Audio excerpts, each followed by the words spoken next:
मुझे भी पता है, सबको पता है। मैं किसी भी पार्टी में हूँ, सोनिया गांधी जी के शब्दों में मैं किसी पार्टी में भी हूँ, लेकिन आपकी पार्टी में नहीं था। इतना बौखला गए हैं क्योंकि सच्चाई है, और सच्चाई का जो तिनका है ना, इतनी जोर की चुभा है प्रतीक जी। अरे कौन बौखला गया है? आप अपने गरीबा में झांक के देखिए, अपने गरीबा में झांक के देखिए। आनंद फिर बोलूंगी, अगर कांग्रेस के पास चेहरा नहीं होता तो अटल बिहारी वाजपेयी जैसे इतने बड़े नेता जो भाजपा के थे वो हारते नहीं। ठीक है, मोदी जी की 2 बार सरकार आ गई, जरूरी नहीं है कि तीसरी बार भी वो आएंगे। राधिका, उन्होंने कहा कि 2 बार नहीं, अभी आगे कई बार आएगी।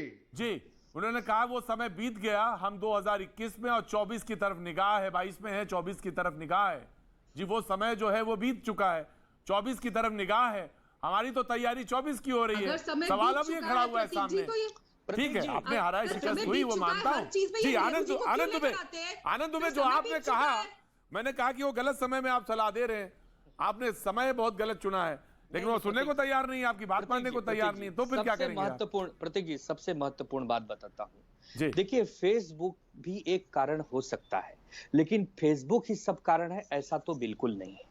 क्योंकि जब उत्तर प्रदेश में आदरणीय प्रियंका गांधी बहन चुनाव प्रचार कर रही थी, राहुल गांधी थे, उनके साथ भूपेश बघेल थे, इक्का दुक्का नेता और थे, लेकिन जो G23 वो नेता कहां थे? अगर सब मिलके उत्तर प्रदेश में प्रियंका गांधी के पीछे खड़े हो जाते और प्रचार की कमान संभाल लेते, टिकट के बंटवारे में सहयोगी हो जाते, तो शायद कांग्रेस को 2, 10, 20, 25, 50 सीटें और भी मिल सकती थी। उसी प्रकार उत्तराखंड में और सीटें बढ़ सकती थी, पंजाब में कुछ सीटें और बढ़ सकती थी, लेकिन वह नहीं कर पाए। इसका मतलब कि कांग्रेस के जो G23 नेता हैं, इनको भी अपने गिराबान में झांकना चाहिए कि आप दूर से सलाह तो देते हो, लेकिन आप अंदर आकर कांग्रेस को मजबूत करने के लिए क्या कर रहे हो? ये भी कांग्रेस पार्टी को एक सोचने की आवश्यकता है। जी जी, राधिका जी, आनंद भाई, मुझे बहुत अच्छा लगा जो आपने जो सलाह दी। अच्छी बात है, सलाह दी, आप भी कांग्रेस पार्टी में रह चुके हैं, लेकिन इतनी फजीहत तो आपकी इज्जत की तब भी नहीं हुई थी। आप तो उत्तर प्रदेश में इतनी अच्छी शिवसेना की कमांड संभाले हुए थे, लेकिन उन्होंने आपको अपने स्टार कैंपेनर की लिस्ट में भी रखा। आपने बहुत मेहनत करी, और मैं आपको पर्सनली जानती हूँ, बहुत मेहनती रहे, और कांग्रेस में आपको रहना चाहिए था। हमने एक बहुत मेहनती इंसान खोया, लेकिन आपको शिवसेना में भी वो कदर नहीं मिल रही। राधिका, ये बात आपकी बड़ी अच्छी है कि रहना चाहिए था, लेकिन रोक नहीं पा रहे हैं हम।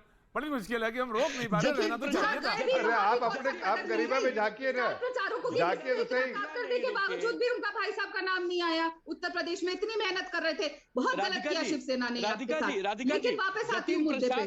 जतिन प्रसाद नहीं रुक पाए।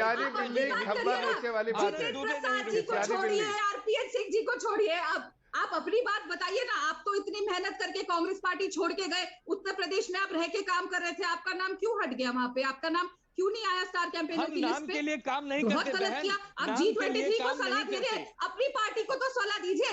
अगल बगल मत देखिए, अपने गिरबान में झांक के देखिएगा पहले सब, फिर आगे जाके लोगों को दीजिए नसीहत की ये करना चाहिए, वो करना चाहिए। खैर, बात पे आते हैं। G23 हो या जो भी आप लोग नाम रखना चाहे, कोई भी लीडर हो हमारी पार्टी का, प्रतीक जी जी, कोई भी हमारी पार्टी का नेता हो, सीनियर नेता रहे, कोई भी हो, सबको हक है। यही तो डेमोक्रेसी है।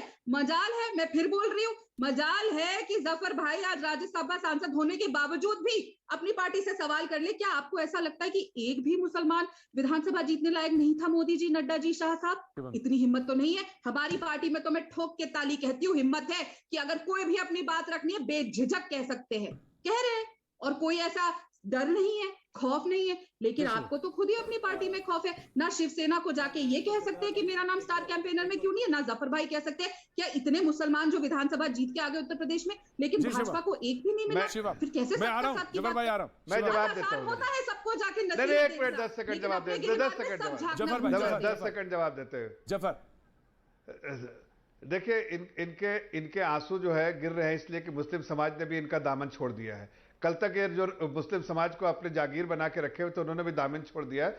जहां तक भारतीय जनता पार्टी का सवाल है, हमारे यहाँ डिसिप्लिन सोल्जर है। अपने पार्टी के अंदर, प्लेटफॉर्म के अंदर हम हर बात करने का हमको पूरा अधिकार है, और हम करते भी है।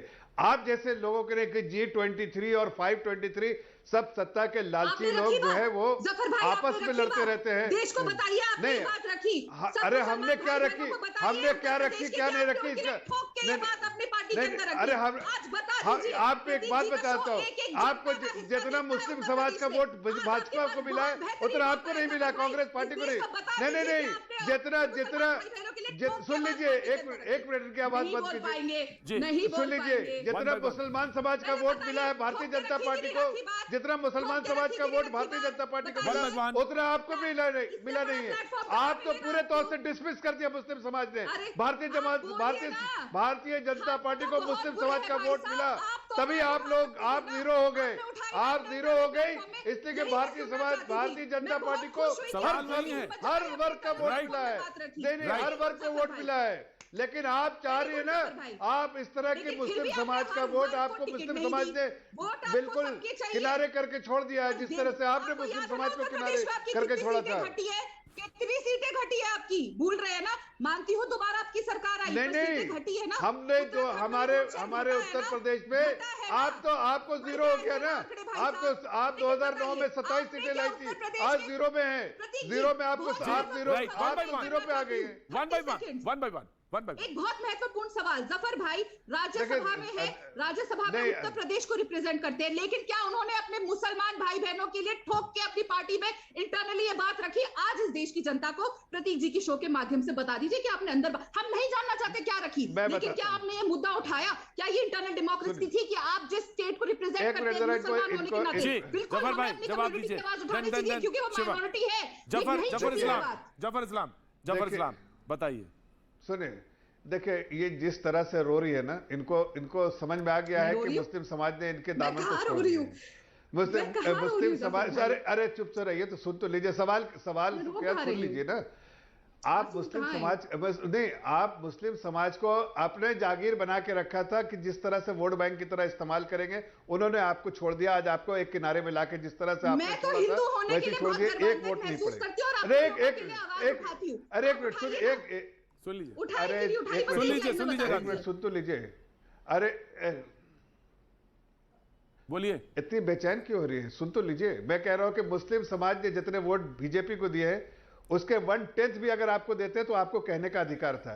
मुस्लिम समाज ने बढ़ चढ़ के बीजेपी को वोट दिया, और आगे आने वाले दिनों में इस तरह की सिचुएशन बनेगी कि मुस्लिम समाज का हर आदमी वोट देगा भारतीय जनता पार्टी को, और टिकट भी भारतीय जनता पार्टी देगी मुस्लिम समाज को। जहां गुजरात में टिकट नहीं दिया, इस बार क्यों नहीं, असम में टिकट नहीं दिया, बाकी नहीं, जहां जीतने की जहां जीतने की स्थिति में रहती है वहां भी टिकट मिलते हैं। वो अधिकार हमारा है। जमीन से जो फीडबैक आता है उसको देते हैं। आप समाज को हम सब वर्ग को एक तरह से लेकर चलते हैं, मुस्लिम, हिंदू, सिख,